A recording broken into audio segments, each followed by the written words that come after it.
My school just had a long weekend, so I decided to fly home for a day. But first, I stopped by Symphony Hall for a concert featuring my friend's two-set violin. I've never felt so uneducated.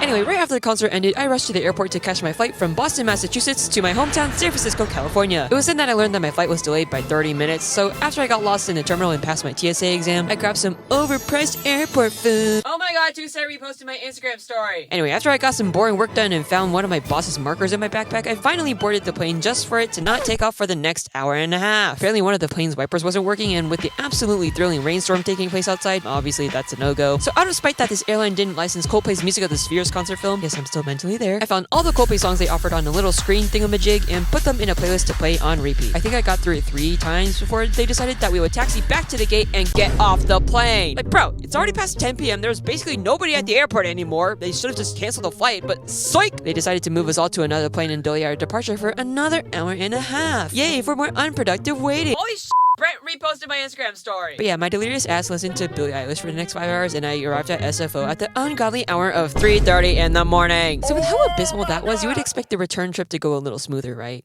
Well, in order to get back to Boston, I had to take not 1, but 2 flights with a layover in Charlotte, North Carolina, the home of Jamie Lynn's Mohawk, the losers of the 2016 Super Bowl, and Mr. Beast. Because of my poor planning skills, I made my layover only 43 minutes, so I decided to map out the route I had to run through the Charlotte airport. But upon landing, I learned that not only were all the gates switched, but that my second flight was delayed by 2 hours! I booked that flight on purpose in order to make it to a rehearsal, but I guess I ain't making it now! So since I had all this newfound free time to waste, I decided to explore the Charlotte airport. There's this nice view, indoor trees, silly string hanging from the okay, that's boring. I decided to grab some food from this questionable joint called Panera Burriade. Fruit cup can never do harm. Salad, green. Bread, gluten. Bag of chips. I feel my wrath! And then I enjoyed my last moments with totally secure airport Wi-Fi before I got on the last flight of this hellhole of a trip. Oh, and as if this fiasco couldn't get any worse, I had to go back to class the next morning as if nothing happened.